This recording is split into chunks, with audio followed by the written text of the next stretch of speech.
நம்ம வாழ்க்கையில் நம்மளை யாராச்சும் அசிங்கப்படுத்தும் போதும் அவமானப்படுத்தும் போதோ இல்லை பின்னாடி பேசும்போதும் இதை ஒன்று மட்டும் பண்ணி பாருங்களேன்.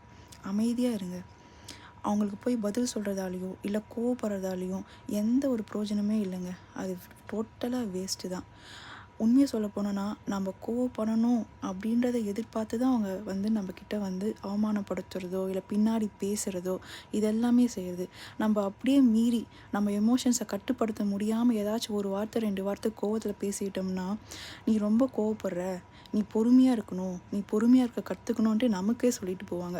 ஆனால் நம்மளை வேணுன்ட்டே கோவப்படுத்தணுன்றதுக்காக பேசுகிற அவங்க பண்ணுற ஒரு தரக்குறைவான செயலை பற்றி அவங்க என்றைக்குமே கவலைப்பட்டதே இல்லைங்க. அதனால் இந்த மாதிரி ஆட்களுக்கு எதுக்கு நம்ம போயிட்டு தேவையில்லாத கோவப்படுறதோ இல்லை திருப்பி பதில் சொல்கிறதோ இருக்கட்டும். நம்ம உண்டு நம்ம வேலை உண்டுன்ட்டு அமைதியாக இருந்தாவே போதும். தேங்க்யூ.